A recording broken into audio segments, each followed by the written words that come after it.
కొన్నిసార్లు కొన్ని పర్సనల్స్ ఉంటాయి. సామెతల గ్రంథంలో ఉంది ఆ మాట. కొన్ని సంగతులు కొంతమంది ముందు నువ్వు మాట్లాడుకుని ఉంటేనే మంచిదంటాడు. వినాలి. మరి ముఖ్యంగా కొన్ని మరీ కీలకమైన విషయాలు, నీ కౌగిటనున్న భార్య యొద్ద కూడా నువ్వు జారొద్దంటాడు. నీ కౌగిటనున్న భార్య యొద్ద నీ పెదవుల ద్వారబంధమునకు కాపు పెట్టుము అన్నాడు. స్తోత్రం. కొంతమంది అన్నీ చెప్పుకుంటుంటారు, తర్వాత తిట్లు తింటుంటారు, రోడ్డు పాలు అవుతుంటారు. ఉదాహరణ ఆగదు. అమ్మాయి నేను ఇంత పోటుగాడిని, నేను అప్పుడు ఇట్ట చేశా, అప్పుడు అట్ట చేశాను, మొత్తం పట్టిస్తాడు. అన్నీ రాసుకుంటుంది, మైండ్లో పెట్టుకుంటుంది. పెట్టుకొని సమయం వచ్చినప్పుడు నువ్వే చెప్పావుగా, నీ బతుకంతా నువ్వే చెప్పావుగా, నువ్వు ఎక్కడెక్కడ ఏం చేసావు నువ్వే చెప్పావుగా, చెప్పమంటావా? అమ్మాయి ఓ ఏంది నువ్వు చెప్పురా, నీ బతుకంతా తెలుసురో నాకు అంటుంది. పాయా. ఉదాహరణ ఆగదు. ఒక్కొక్కడికి ఏం తపన మొత్తం చెబుతుంటాడు. చెబుతున్నాను, చెప్తే మొత్తం జుట్టు పట్టించినట్టే. కొద్దిగా వివేకం కలిగి నడుచుకోవాలని సామెతల్లో సొలొమోను చెప్పాడు. దెబ్బతిన్నట్టున్నాడు బిడ్డ. దేవునికి స్తోత్రం కలుగును కాక. మరి ఏం ఒకళ్ళ 1000 మందితో అనుభవం కదూ. అందుకని ఎక్కువ మాట్లాడుతున్నానా, ముఖ్యంగా భార్య దగ్గర పోయి జాగ్రత్తగా ఉండని చెప్పాడు. దేవునికి స్తోత్రం. మీరు నాకెళ్ళదో రకంగా చూడొద్దు. మీరంటే నాకు చాలా అభిమానం, గౌరవం కూడా. దేవునికి స్తోత్రం. హల్లెలూయా. కాకపోతే బైబిల్లో కొంచెం బలహీన ఘట్టం అని రాసింది, అంతే. అందుకని కొద్దిగా జాగ్రత్త. నా చిన్నతనంలో మా నాన్న ఒక కథ చెప్పాడు. ఒక కథ పురుషుడి అవివేకం గురించి ఒక కథ చెప్పాడు. కథ అని ముందే చెప్పా, మళ్ళీ మీరు తర్వాత ఆవేశపడితే ఊరుకోను. కొంతమంది ఉంటారు, అటు జరిగిద్దా అంటారు. ఈ వెటకారాలు చేసి నేను చెప్పను. దేవునికి స్తోత్రం. చెబుతా వినండి. వివేకం, దాని యొక్క విలువ. ఓ రోజు ఓ మనుషుడు అడవిలో పశువుల్ని మేపటానికి పోయాడంట. ఓ యవనస్తుడు పశువుల్ని మేపటానికి పోతే అక్కడ అతనికి ఒక భక్తి సాధకుడు, ఒక దేవదూత లాంటి కూడా తారసపడి ఏదో ఇతను ఉపకారం చేశాడు. ఆ ఉపకారానికి ప్రతిగా అతను నీకేదన్నా నిన్న ఉపకారం చేయాలి, నాకు ఫలానా విద్య తెలుసు, అది ఆ శక్తి నీకు వచ్చేటట్టు నేను నిన్ను దీవిస్తాను అన్నాడు. ఏంటంటే జంతు పక్షి జాతి, పురుగు జాతి, సమస్త జీవుల జాతి భాష నీకు అర్థమయ్యే విధంగా నేను నిన్ను ఆశీర్వదిస్తున్నానని ఆ దూతలాంటోడు దీవించాడు. ధన్యుణ్ణి అన్నాడు ఇతను. ఇక ఏ పక్షి మాట్లాడినా నీకు అర్థమైద్ది, ఆఖరికి చీమ దోమ మాట్లాడినా నీకు అర్థమవుతాయి. ఓ అన్నాడు. అట్లాంటిది ఏదో మనకు వస్తే బాగుండు కదా, పరలోకం పోయాక చూద్దాం, అట్టంటే ఇక్కడ వద్దులే. సరే, ఆ పవర్ వచ్చేసింది. అయితే ఒక మాట చెప్పాడు, ధన్యుణ్ణి అని వెళ్ళబోయేటప్పుడు చిన్న మాట అన్నాడు. ఏంటంటే, నేను ఈ పవర్ నీకు ఇచ్చినట్టు, నీకు వీటి భాష అర్థమవుతున్నట్టు నువ్వు ఎవ్వరికి చెప్పకూడదు. ఎవరికి చెప్పినా నీ తల అక్కడే పగిలి చచ్చిపోతావు. ఇదొక్కటి జాగ్రత్త అన్నాడు. వరం ఇచ్చి ఇదొక ట్విస్ట్ ఉంటుంది కదా, షరతు. ఆ షరతు పెట్టాడు. నా చిన్నప్పుడు మా నాన్న చెప్పిన కథ. నాకు వెళ్ళి సరిగ్గా చూస్తున్నారా? ఎన్నేళ్ళు? రైట్, బాగానే ఉన్నారు. సరే, అయిపోయింది. వీడికి అన్నిటి భాష అర్థమవుతుంది. కొన్ని నవ్వుకుంటున్నాడు, ఏమేమి మాట్లాడుకుంటున్నాయి అవి చూసి బాగా మంచి టైం పాస్ అవుతుంది వాడికి, హ్యాపీ.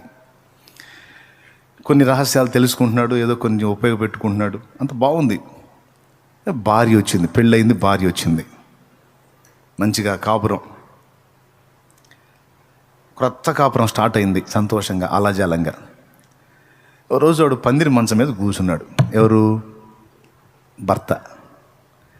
భార్య ఏదో మాట్లాడుతూ ఉంటే భార్యకి సమాధానం చెప్తా కూర్చొని ఆ మాట ఈ మాట మాట్లాడుతా కిందికి చూశాడు. కిందికి చూస్తే చీమల బారు వరసగా పోతుంది. చీమల బారు వరసగా వెళ్తూ ఉంది. ఈ చీమలు ఇంత కోలాహలంగా వెళ్తున్నాయి, అసలు ఏంది వీటి భాష, ఏం మాట్లాడుకున్నాయని కొంచెం అటు చెవి పరికించాడు. చెవి పెడితే అది చీమల పెళ్ళి హడావుడి. చీమలకి మ్యారేజ్ కార్యక్రమం జరుగుతుంది. ఆ పెళ్లి కార్యక్రమానికి చీమలన్నీ కలిసి వెళ్తున్నాయి అన్నమాట. ఆ పెళ్ళికి పోయే వాళ్ళు జనాలు కోలాహల మాటలు ఉంటాయి, అక్కడ ఆ సంభాషణ జరుగుతుంది. ఈ సంభాషణలో చీమకి ఎన్ని కాళ్ళు ఉంటాయి?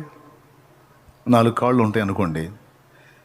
ఒక చీమ 3 కాళ్ళే ఉంది, దానికి 4 కాళ్ళు ఉన్న చీమలన్నిటినీ 3 కాళ్ళ చీమ మహాహడావుడి చేస్తుంది. ఇదే బలహీనరాలుగా అడుగులు అడుగేసుకుంటూ నడుస్తా బాగా నడిచే వాటన్నిటిని ఎగతాళి చేస్తుంది, హడావుడి చేస్తుంది. టైం అవుతుంటే పారేంటి తొందరగా, ఏంటి నడకలేంటి, మీ వ్యవహారం ఏంటని ఇంతసేటు గొడవ చేస్తుందని ఈ నడక చూస్తే 3 కాళ్ళే ఉన్నాయి, 1 కాళ్ళు లేదు. వాడికి ముచ్చటేసి పక్కున నవ్వాడు. అని నవ్వాడు. భార్య పట్టుకుంది. ఏంటండి ఎందుకు నవ్వారు అంది. చీమల వ్యవహారం వీడు చెప్పకూడదుగా, అక్కడ జరిగే తంతెందు వీడికి చెప్పకూడదుగా, వీడికి అర్థమైంది నాకు తెలియదు. ఆమె ఏమనుకుంటుంది, నా విషయంలో ఏదో ఎగతాళి చేశాడు, నా సంగతిలో ఏదో నవ్వాడు. ఇక ఆడవాళ్ళు వదిలిపెట్టరుగా, ఏంది ఎందుకు నవ్వావు అంటారు. ఏం లేదమ్మా వేరే విషయం ఏంటంటే వేరే విషయం ఏంది ఆ విషయం అంటారు. వేరే విషయం లేమంటే ఏంది ఆ విషయం, వేరే విషయం ఏంది అని నీకు సంబంధించింది కాలేమ్మా వేరే సంగతి అంటే నా దగ్గర కూడా దాచిపెడతావా నువ్వు, నన్ను అడుగుతావు అన్నీ, అదేంది ఇదేంది అన్నీ అడుగుతావు, నా దగ్గర అన్నీ తీసుకుంటావు, మరి నువ్వు చెప్పవా అని ముఖం అటు తిప్పు. నీకు ఆడవాళ్ళు తిప్పితే ముఖం మాడిస్తే ఆపుతారు, ఇక పేణం తీస్తారుగా. నేను అర్థం చేసుకో, ఇది నీ వ్యవహారం కానే కాదు, ఈ రిలాక్స్గా ఉండండి. మరి ఏ వ్యవహారమో చెప్పు అంటది. అని చెప్పేది కాదమ్మంటే నాకు చెప్పేది కాకూడని రహస్యం కూడా ఉందన్నమాట. నువ్వే నా ప్రాణం అనుకున్నా, నువ్వే నా సర్వస్వం అనుకున్నా, నువ్వు అన్ని విషయాల్లో నాతో ఓపెన్గా ఉంటావు అనుకున్నా, నువ్వు నన్ను మోసం చేశావు అంటే నాకు తెలియకూడని రహస్యాలు కూడా ఉన్నాయన్నమాట నీకు అంతే. ఇక వీడు తల కొట్టుకుంటాడు, మరి నీకు చెప్పేది అర్థం కాదు, ఇది వేరే విషయం ఏం కాదు, ఇది నా పర్సనల్ అన్నాడు. నాకు తెలియని పర్సనల్ ఏది ఉండటానికి వీలు లేదు, తేలాల్సిందని కూర్చుంది. ఇక పెరిగిపోతుంది వివాదం. ఏం చేయాలా, ఈ పిచ్చిది మీదిరా ఇటు పట్టుకుంది. చివరికి అన్నాడు, అమ్మాయి నా ప్రాణం మీదకి వచ్చింది నేను చెప్పకూడదు అన్నాడు. వామ్మో, ప్రాణం మీదకి వచ్చేంత విషయమా, అట్టయితే తేలాల్సిందే అది. ఇంకా గట్టిగా పట్టుకుంటాడు. పిచ్చిదన్నది చెబితే చస్తానే నేను అన్నాడు. వామ్మో అంత పెద్దదా, అట్లయితే తేలాల్సిందని ఇంకా గట్టిగా పట్టుకుంది. ఏం చేయాలి?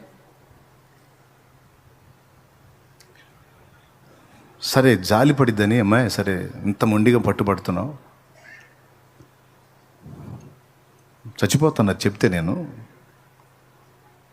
అయినా చెప్పమంటున్నావు, చచ్చినా పర్వాలేదు చెప్పమంటున్నావు, మనస్ఫూర్తిగానే అంటున్నావు అంటే మనస్ఫూర్తిగానే అంటున్నావు చెప్పు. సరే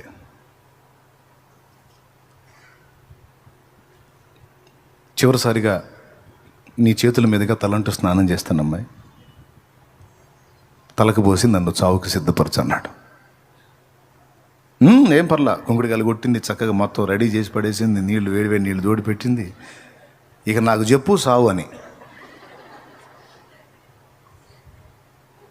వాడు కూర్చున్నాడు, తలకు పోసింది, అంతా అయిపోయింది, వాడి వీపు రుద్దింది, చివరి సావుకి రెడీ చేస్తుంది. ఇక వాడిని కనీసం ఆ మాట అంటే నన్న హృదయం కదిలి నువ్వు సావద్దు పాడొద్దులే ఎందుకులే అంత అవసరం లేదని ఎక్కడ సర్దుకుంటుందేమని పాప వాడు ఆశపడి ఆ మాట చెబితే, నువ్వు సస్తానంటే సావుకు రెడీ చేస్తా.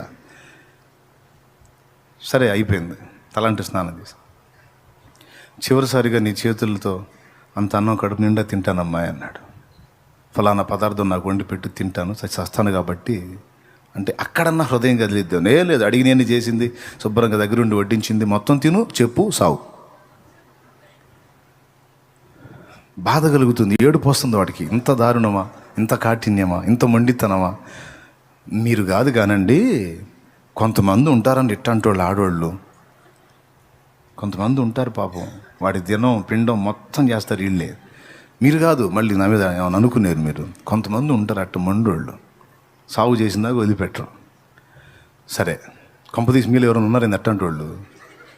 ఎవరు లేరు కదా? స్తోత్రం చెప్పండి ఒకసారి. ఏందమ్మా నాకెళ్ళి అనుమానంగా చూస్తున్నారు. ఎరా నువ్వు మమ్మల్ని తిడుతున్నావా, ఏం చేస్తున్నావు? నయమే, ఏంది అడ చూస్తున్నా? సరే, పాయింట్కి వద్దాం. ఏడో చాగాం, అదేదో మొత్తానికి చెబుతున్నావు. సరే, అన్నం తిన్నాడు. చచ్చిపోతానమ్మా, నీకు చింత లేదన్నాడు. ఏం లేదు నాకు, అది ఎందుకు నావేవో చెప్పు, సావు. నువ్వు నా భార్యవే, నీ భర్తనే, నేను పోతే నీ గతి ఏం పర్వాలా, అడుక్కోనైనా బతుకుతా, నువ్వు నాకు చెప్పాలా.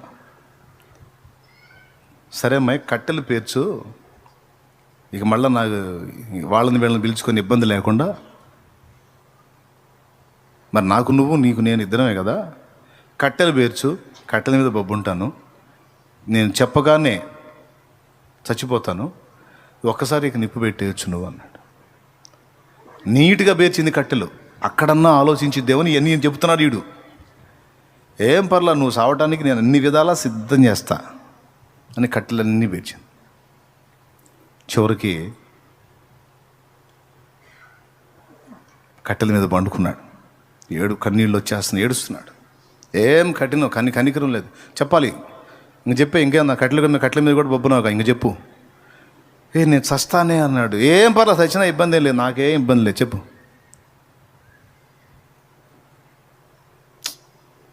ఇక నోరు తెరవబోయేటప్పుడు 2 మేకలు కనపడ్డాయి అవతల పక్కగా. సమీపంలో ఒక బావి ఉంది. ఆ బావి దగ్గరికి 2 మేకలు పరిగెత్తుకుంటూ వస్తున్నాయి.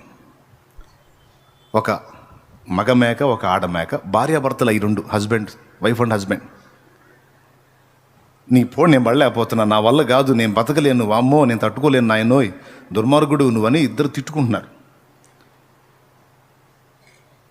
ఇదిగో నా మాటని, నేను చెప్పే మాటని ఇదిగో అర్థం చేసుకొని మేకపోతుంటుంది, అంటే మగదంటుంది. ఆడదేమో నేను అసలు వినను, నా వల్ల కాదు, నీతో జీవితం నా వల్ల కాదు, చస్తే నా ప్రాణం ఫ్రీగా ఉంటుంది, నాకు ప్రశాంతంగా ఉంటుంది అని ఆవేశంగా ఆడమేక వస్తా ఉంటే మగ మేక ఇదిగో అర్థం చేసుకో, ఇదిగో నువ్వే దెబ్బతింటే అర్థం చేసుకో అన్నాడు. ఈ 2 వినపడతాయి వీడికి. గమనించాడు, ఏందిరా అని. అది వచ్చి నా వల్ల కాదని ఎగిరి దూకింది బావిలో. దూకితే ఈ మగదేం చేసిద్దని గమనించాడు. చెప్పింది ఎంత చెప్పినా అర్థం చేసుకోకుండా ఇంత మూర్ఖంగా చస్తే నేనేమన్నా బాధపడి నేను నీతో పాటు దూకుతాను అనుకున్నావే, మగదంటుంది. నువ్వు కాకపోతే నీ తాత ఇంకొకటి పా అని వెనక్కి తిరిగింది.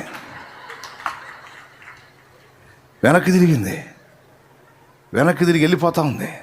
ఇదేమో నీడలో పడి చచ్చింది, అదే వెళ్ళిపోతుంది. ఇక వీడు చెప్పలా, లేచి ట్రా అన్నాడు.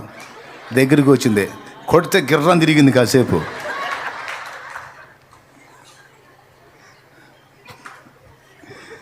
ఏమే నాకు తలకబోస్తావా,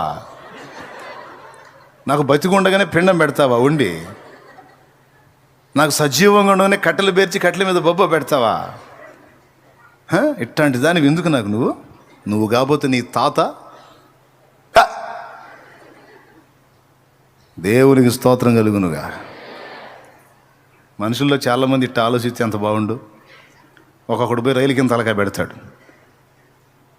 ఎవరన్నా నా బోటోడు నీ బోటోడు చూసి కాపాడి ఎందుకురా సావాలనుకున్నా అంటే ఇంట్లో భార్య పొడి పడలేకపోతున్నా నాన్నయ్య అంటాడు. ఇంటో ఆళ్ళ పొడి పడలేకపోతున్నా, ఏళ్ళ పొడి పడలేకపోతున్నా, అందుకని అట్ట ఇందుకని ఇట్ట. నీ బొంద. నీ చావు కోరినటువంటి వాళ్ళని లక్ష్య పెట్టాల్సిన అవసరం ఏముంది? నువ్వు సచ్చినా పర్వాలేదన్న వాళ్ళని లక్ష్య పెట్టి వాళ్ళ కోసం సత్య అవసరం ఏముంది? నువ్వు బ్రతకాలని కోరుకుంటున్నాడు నీ దేవుడు. నువ్వు బాగుండాలి, నువ్వు బాగుండాలి, నువ్వు క్షేమంగా ఉండాలి, నువ్వు బ్రతికుండాలి, నువ్వు సజీవంగా ఉండాలి, నువ్వు ఆశీర్వాదకరంగా ఉండాలని కోరుకుంటున్న వాడు ఒకడున్నాడు.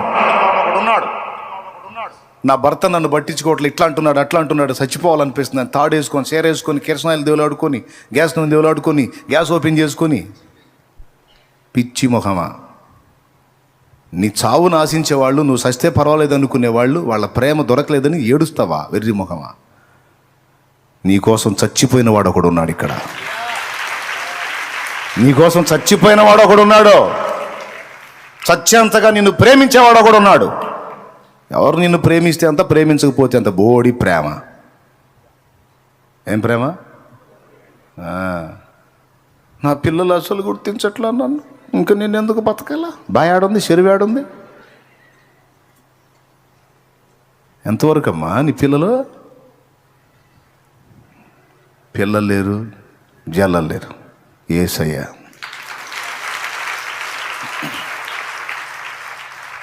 ఎవరో తల్లు లేరు, పిల్లలు లేరు. నా వారు ఎవరున్నా నీ తోడు సరిరారు. నా వారు ఎవరున్నా నీ తోడు సరిరారు. చేసి ఉన్న పాసలను చిత్రముగా మరచేరు. చేసి ఉన్న పాసలను చిత్రముగా మరచేరు. ఈ లోక బంధాలన్నీ తెగిపోను ఒకనాడు. ఈ లోక బంధాలన్నీ తెగిపోను ఒకనాడు. నా తండ్రి మన అనుబంధం విడిపోదు ఏనాడు. నా తండ్రి మన అనుబంధం విడిపోదు ఏనాడు. విడిపోదు ఏనాడు. యేసుని అనురాగం, మమకారం ఎవరైనా ఈ బ్రతుకులో దొరుకునా ఎందైనా ఈ జగతిలో. యేసుని అనురాగం నిజమైన మమకారం చూపున ఎవరైనా ఈ బ్రతుకులో దొరుకునా ఎందైనా ఈ జగతిలో. యేసుని దేవునికి మహిమ. ఏమంటారు? సత్తారా? నేనెవరో సావమందరని పోయి సత్తావా? ఏమనాలి? పోయి సత్తే నువ్వు చావు. నేనైతే చావను, బ్రతికి ఉండి నా దేవుని క్రియలను వివరించదను. నీ బోడి ప్రేమ ఎవడికి కావాలి? నీ గ్యాంబ్లింగ్ ప్రేమ, మాయ ప్రేమ ఎవడికి కావాలి? అంత యూజ్ అండ్ త్రో వాడుకొని వదిలేసే ప్రేమ, పనికి వచ్చినంతవరకు చూపించే ప్రేమ, పనికి రాకపోతే మంచంలో పడితే కొళ్ళబొడిచే ప్రేమ ఎవడికి కావాలి? నీ బోడి ప్రేమ. నేను ఏ స్థితిలో ఉన్నా నన్ను వదలక హత్తుకునేది నా యేసు ప్రేమ. హల్లెలూయా. ప్రేమ, యేసుని ప్రేమ, ఇది ఎవ్వరు కొలువలేనిది. నిజము దీనిని నమ్ము, ఇది అందించలేనిది. ప్రేమ, యేసుని ప్రేమ, ఇది కొలువలేనిది. నిజము దీనిని నమ్ము, ఇది దేవునికి మహిమ. ఇక ఎన్ని ప్రేమలు వర్ణిస్తాడో. భార్య భర్తల ఆయనకి నేనంటే ఏమి లవ్వు. పెళ్ళైనాక పెడతాడు చెవులో పువ్వు. దేవునికి స్తోత్రం. అసలు ఎంత లవ్వో నేనంటే, కూర్చున్నా నేనే, లేచినా నేనే, ఏమైనా నేనే, నా కోసం ఏమైనా అయిపోతాడంట. పెళ్ళైనాక ఈ ముఖ 20 మందితో చూతాడు వాడు అదే మాట. ఎంత విశాల హృదయుడో. అందరి సంగతి కాదు, కొందరి సంగతి. మళ్ళీ పురుషులు తిట్టుకుంటారు నన్ను, ఊరుగా పరువు తెస్తున్నావు నువ్వు మన పరువు అని. చెబుతున్నాను లేరా? కళ్ళ ముందే మోసం చేసిన వాళ్ళు ఉన్నారు, దారుణంగా ఫ్రాడ్ చేసిన వాళ్ళు ఉన్నారు. పురుషుల్లో ఉన్నారు, స్త్రీలలో కూడా ఉన్నారు. ఏదో ఫీలింగ్, ఆనందం, ఆత్మానందం, పరమానందం అని అనుకుంటారు కదా, ఆనందం. భార్యాభర్తల ప్రేమ వికసించిన ప్రేమ పుష్పము, వాటిపోయి రాలున త్వరలో మోటుగా మిగిలిపోవును. భార్యాభర్తల ప్రేమ పుష్పము. ఒక మాట, ఇప్పుడు నేను ఈ మాట చేతి ఇంటికి పోయి కొట్టుకునేరు కొంతమంది. శాలేమన్న చెప్పాడు కూడా, నీ గురించే చెప్పాడు, నీ ప్రేమంతా గ్యాంబ్లింగ్ ప్రేమ అంటే. నేను కూడా అటుపక్క కూర్చున్నాగా, నాకు కూడా చెప్పాడు నీ ప్రేమంతా గ్యాంబ్లింగ్ ప్రేమ అని. అంటే ఇద్దరు కలిసి కొట్టుకుంటారు, కొట్టుకొని మళ్ళీ నా దగ్గరికి వస్తాను. నేను యాడ్ చేసే తీర్పులు మీకు దండం పెడతా. దేవునికి మహిమ, హల్లెలూయా. జస్ట్ బ్యాలెన్స్ కోసం చూస్తున్నారు. ఎవరి మీద ఎవరు పూర్తిగా డిపెండ్ అవ్వద్దు, అందరం కలిసి డిపెండ్ అవ్వాల్సింది